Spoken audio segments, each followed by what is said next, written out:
Assalamualaikum warahmatullahi wabarakatuh. Selamat pagi dan salam sejahtera untuk kita semua. Dengan memanjatkan puji dan syukur kehadiran Allah Subhanahu wa taala, saya Wulan Purnamasari, dosen tetap pada program studi manajemen Kasintang, Fakultas Ekonomi, Bisnis dan Kesehatan, Universitas Muhammadiyah Pontianak Kampus Sintang.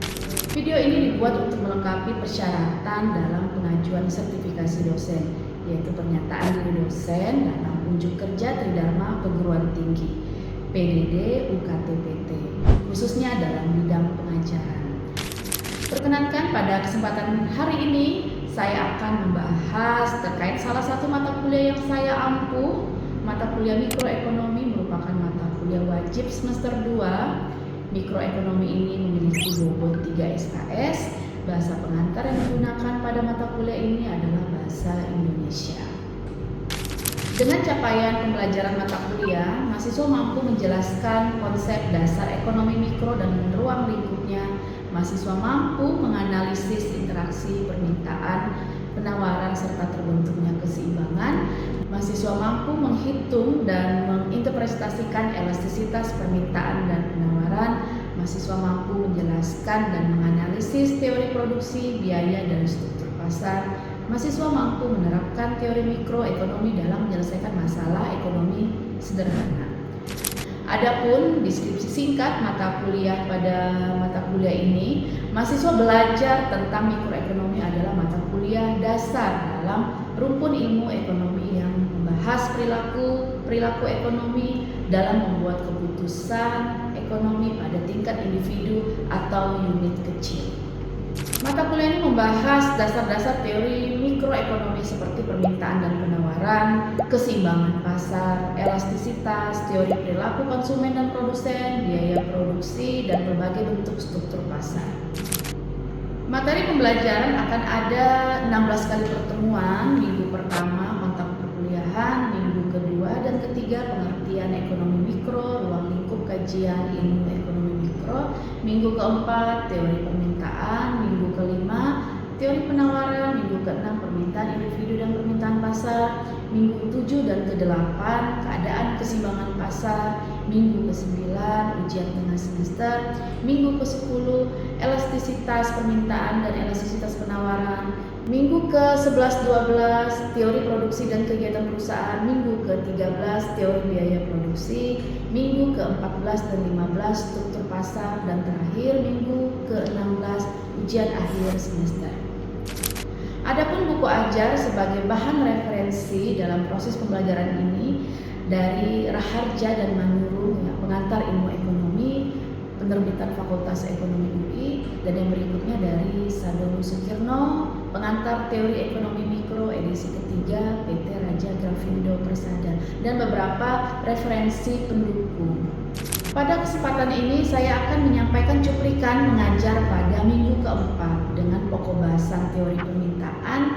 Adapun materi pembelajaran yang disampaikan definisi permintaan, hukum permintaan, kurva permintaan, faktor-faktor yang mempengaruhi permintaan. Bentuk pembelajaran yang diterapkan sinkronus dengan metode pembelajaran, case-based learning, diskusi, tanya jawab, serta asinkronus pengisian presensi mahasiswa dan mengisi berita acara perkuliahan dengan masuk ke link aplikasi dashboard dosen pengampu mata kuliah untuk tugas yang biasa dibagikan dalam grup-grup WhatsApp. Adapun University Value atau nilai IK sebelum melaksanakan kegiatan pembelajaran, dilaksanakan kegiatan membaca surat pendek dalam Al-Quran dengan kriteria ketepatan dan penguasaan materi serta teknik pemberian tugas. Sebagai kemampuan akhir yang diharapkan, mahasiswa mampu memahami dan menjelaskan definisi permintaan, hukum permintaan, kurva permintaan, dan faktor-faktor yang mempengaruhi permintaan. Evaluasi pembelajaran pada mata kuliah mikroekonomi didapatkan dari 4 komponen penilaian. Yang pertama ada aktivitas di kelas, itu 1,25% dikali 8 kali pertemuan dengan bobot 10%. Tugas 2,22% dikali 9 tugas dengan bobot 20%. Ujian tengah semester 30% dan ujian akhir semester 40%. Berikutnya merupakan cuplikan dari proses pembelajaran yang saya laksanakan secara sinkronus tatap muka di ruang kelas. Selamat menyaksikan. Assalamualaikum warahmatullahi wabarakatuh. Waalaikumsalam warahmatullahi wabarakatuh. Selamat pagi dan salam sejahtera untuk kita semua. Selamat pagi. Oke, untuk hari ini ya kita akan melanjutin materi ya yang berkaitan dengan teori permintaan, di mana teori permintaan ini merupakan materi yang akan kita lakukan pada minggu keempat saat ini. Oke, sebelum saya menjelaskan materi, silakan dibikin doanya terlebih dahulu.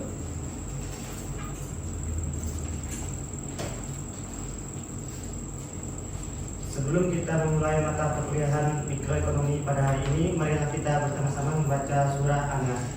Bismillahirrahmanirrahim.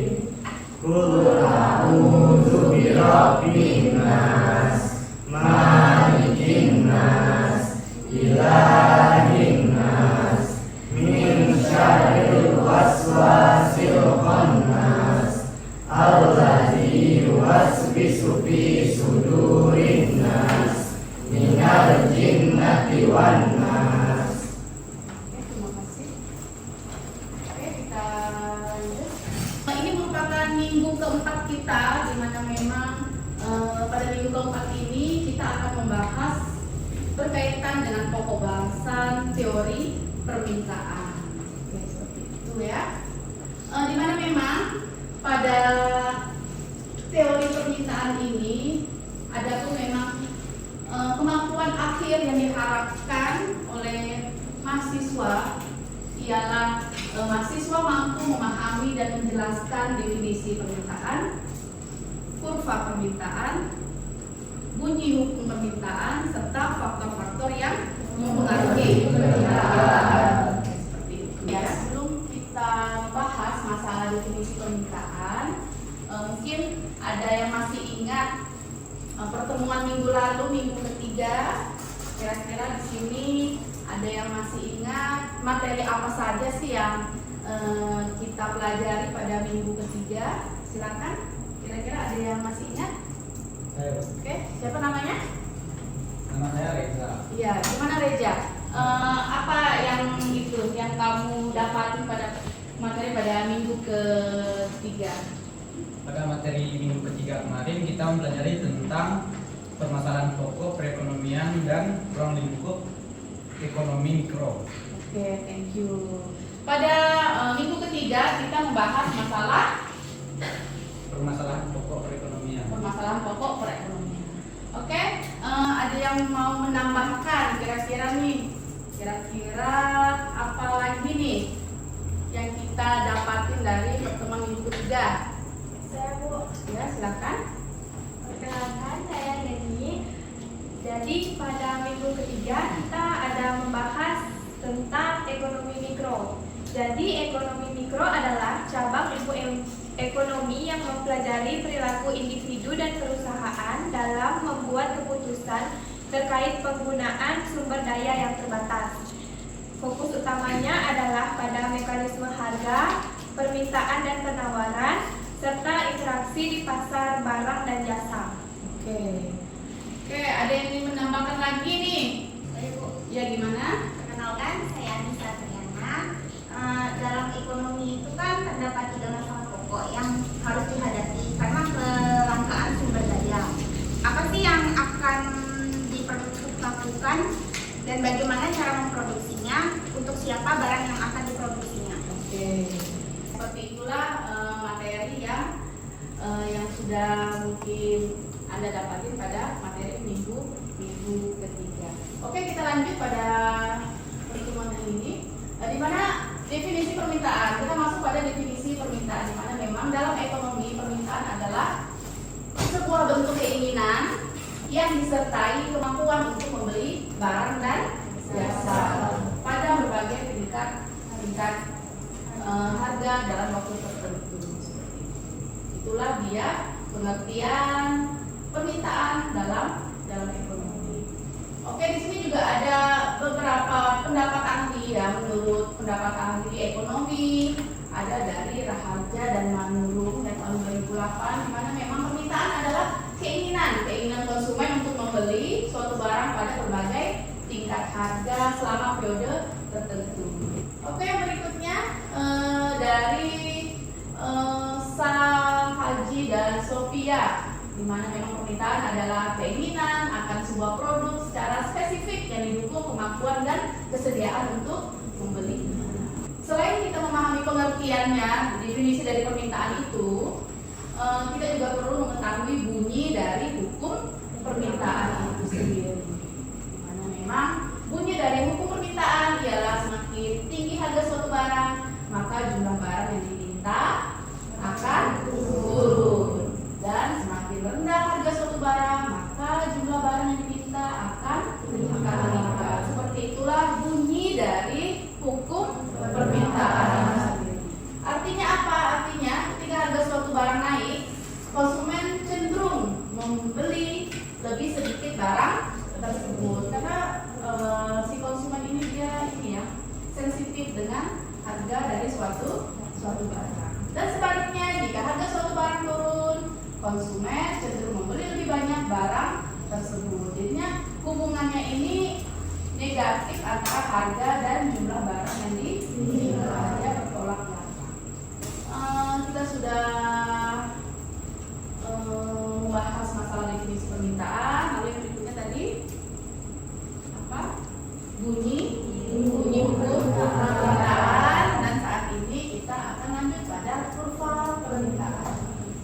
Di sini kurva permintaan ini adalah suatu kurva yang menggambarkan sifat hubungan antara harga suatu barang tertentu dengan jumlah barang yang diminta para pembeli. Dalam menganalisis permintaan perlu didasari perbedaan antara dua istilah, permintaan dan jumlah barang yang diminta. Di sini ada ciri-ciri kurva permintaan. Jadi di mana memang ciri-ciri kurva permintaan ialah dia miring dari kiri atas ke kanan bawah. Sedangkan yang berikutnya, setiap titik pada kurva menunjukkan harga dan jumlah yang diminta. Biasanya garis tegak itu dia berkaitan dengan harga. Kalau dia horizontal berkaitan dengan jumlah yang diminta. Oke, di sini permintaan garisnya tegak lurus, di mana memang jumlah barang dan jasa yang ingin dibeli konsumen pada setiap tingkat harga selama periode tertentu. Yang berikutnya merupakan kumpulan dari tingkat jumlah yang diminta QD sehingga membentuk kurva permintaan. Oke, di sini ada contoh ya, contoh permintaan terhadap tertulis pada berbagai tingkat harga. Di sini ada keadaan, ada price, harga, dan jumlah yang diminta. Di sini pada keadaan P dapat kita lihat bahwa ketika harga 5.000, jumlah yang diminta itu 200 unit buku. Dan ketika pada keadaan Q, ketika harganya turun dari 5.000 menjadi 4.000, jumlah yang diminta 400 unit. Pada keadaan R, ketika harganya 3.000 turun lagi, jumlah yang diminta 600. Ya, jumlah yang diminta itu meningkat ketika harga turun. Sesuai dengan bunyi dari hukum permintaan itu sendiri, apa kira-kira?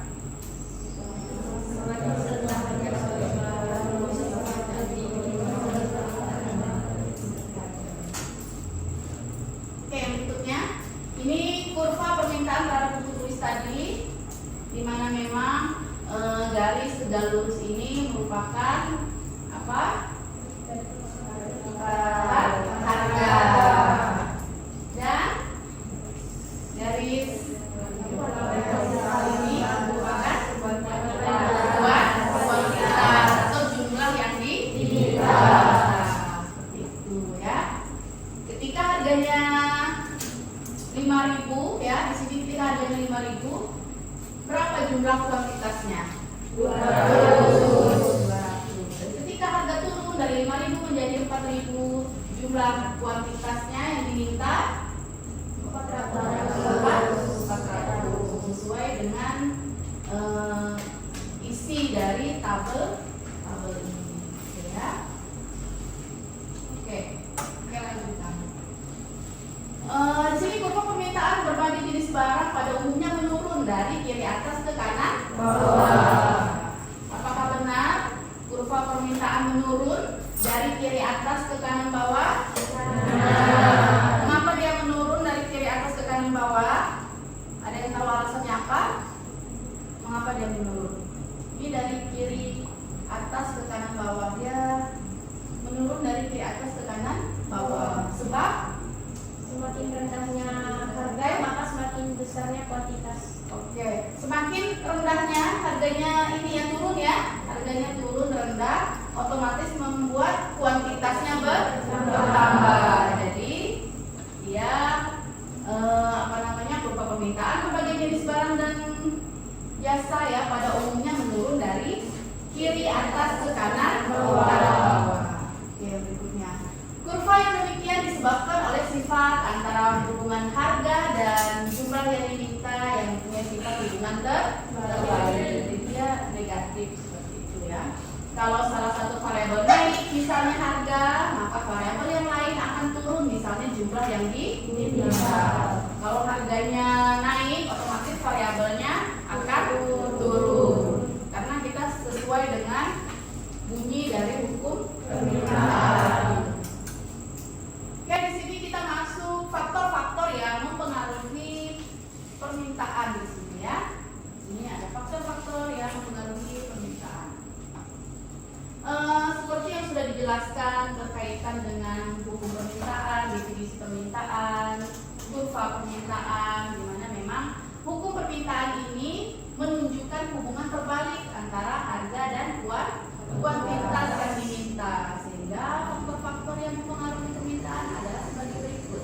Yang pertama itu harga barang sendiri. Apa itu? Dimana memang menurut hukum permintaan seperti apa? Menurut hukum permintaan seperti harga barang yang diminta. Oke, jadi sehingga konsumen ini akan ragu-ragu membeli ketika barang tersebut terlalu mahal. Oke, yang berikutnya harga barang dan jasa yang terkait.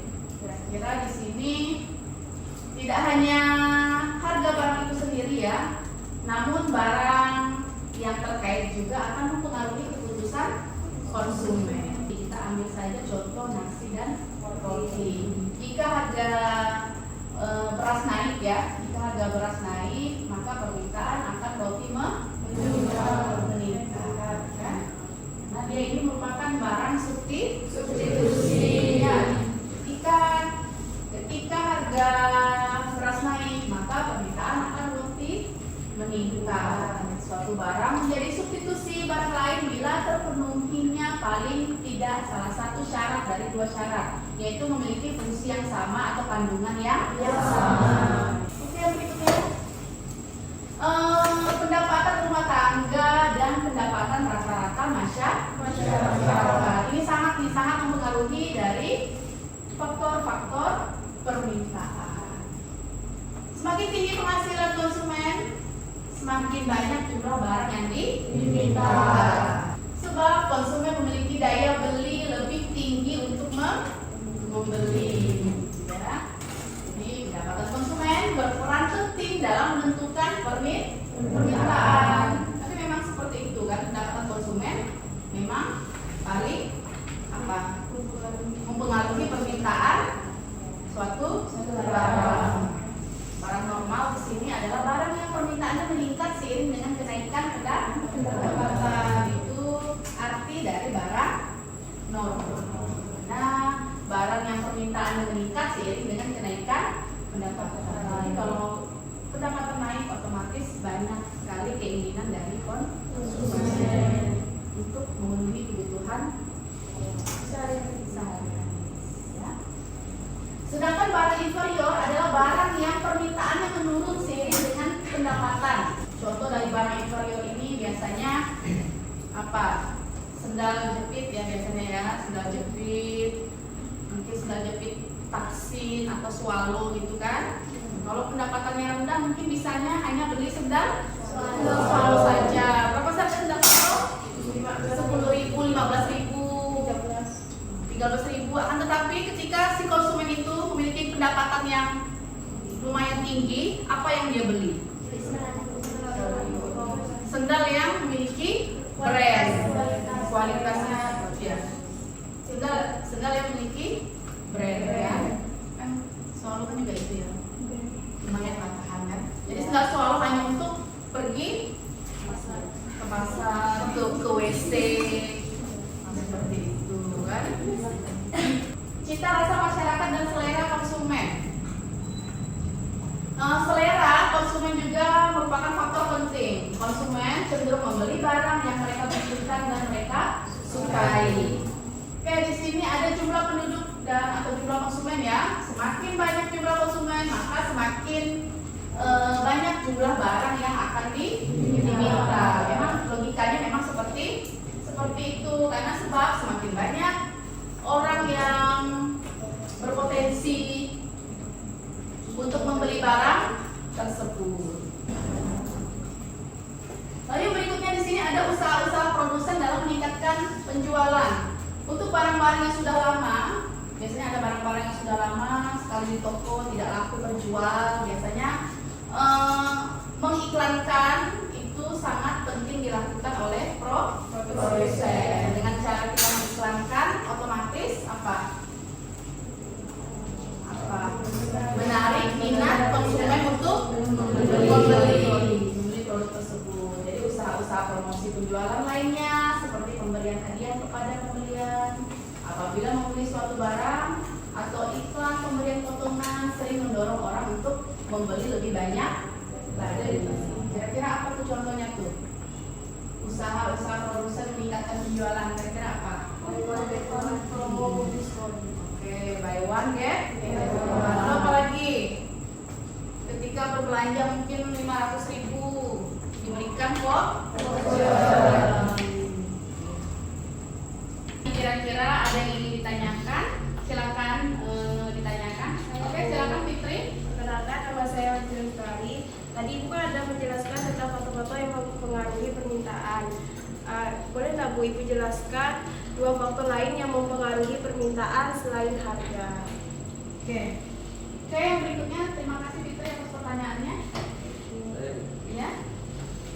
Perkenalkan, nama saya Haji. Kira-kira apa yang terjadi pada kurva permintaan jika terjadi perubahan selera konsumen terhadap suatu barang? Oke, yang berikutnya ada lagi yang ingin ditanyakan? Oke, silakan Alfia. Perkenalkan, nama saya Aditya. Pertanyaannya, bagaimana pengaruh harga barang substitusi terhadap permintaan suatu barang? Oke, saya akan menjawab pertanyaan dari Fitri ya. Pertanyaan kamu mungkin bisa disebutkan ya faktor utama yang mempengaruhi permintaan selain harga.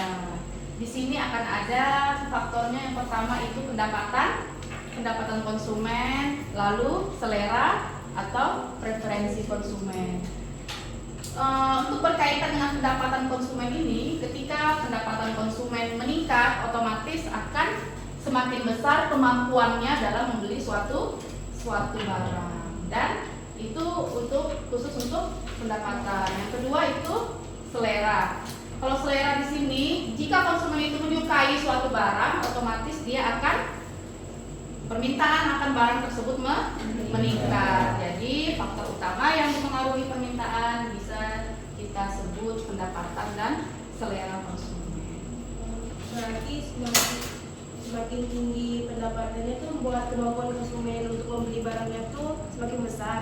Terus kalau selera atau preferensinya itu, kalau konsumen suka sama suatu barang, dia tuh akan membeli barang itu secara terus menerus, terus akan membuat permintaan itu jadi meningkat ya Bu ya. Oke, seperti itulah dia tepatnya. Jadi semakin tinggi suatu permintaan atau semakin tinggi suatu pendapatan konsumen, biasanya membuat konsumen itu lebih banyak membeli barang tersebut, seperti itu ya. Oke, yang berikutnya Aji ya. Aji di sini ini ya, apa yang terjadi ya jika kurva permintaan itu berubah ya, artinya perubahan selera terhadap selera konsumen terhadap suatu barang. Apa yang terjadi dengan kurva permintaan? Memang jika selera konsumen ini meningkat terhadap suatu barang atau minat konsumen ini tinggi terhadap suatu barang, otomatis membuat kurva permintaan akan bergeser ke kanan. Dan sebaliknya, jika si konsumen ini seleranya menurun terhadap suatu barang tersebut, membuat kurva permintaan bergeser ke kiri. Seperti itu. Jadi kurva permintaan dia bergeser ke kiri ketika si konsumen itu menurunkan permintaannya. Seperti itu. Oke, Aji ya, Aji Fitri, Alivia ya. Alivia, pertanyaannya, bagaimana nih pengaruh harga substitusi ya terhadap permintaan suatu barang? Yang kita tahu bahwa memang substitusi itu merupakan barang pengganti. Jadi memang jika barang pengganti atau barang substitusi itu naik, maka biasanya apa? Permintaan terhadap barang tersebut juga menurun. Karena barangnya naik kan, otomatis permintaannya pasti menurun. Dan permintaan terhadap barang pengganti pasti akan naik. Oke. Kira-kira ada yang ingin ditanyakan lagi? Oke. Tidak ada. Saya ingin mahasiswa menyimpulkan kira-kira apa saja nih yang sudah mahasiswa atau Anda ketahui dari pertemuan kita pada minggu keempat ini berkaitan dengan teori permintaan. Yang pertama berkaitan dengan definisi permintaan. Apa itu definisi permintaan?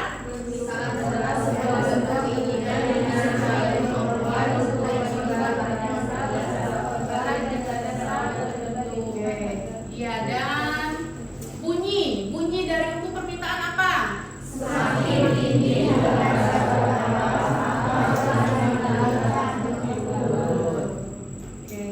Dan ini seperti apa nih ciri-ciri dari kurva permintaan?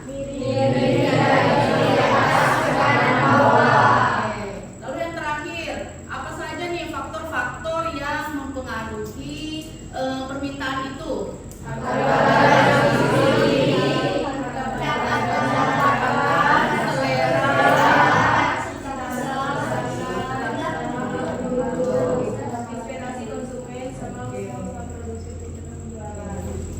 Di akhir pertemuan kita akan melakukan presensi perkuliahan, oke ya. Sekian pertemuan kita pada minggu keempat ini, di mana memang pada minggu keempat ini kita membahas masalah teori permintaan. Besar harapan saya semoga ilmu yang didapat dapat memberikan manfaat ke depannya untuk mahasiswa. Jadi sekian pertemuan kita pada pagi hari ini. Assalamualaikum warahmatullahi wabarakatuh. Waalaikumsalam warahmatullahi wabarakatuh.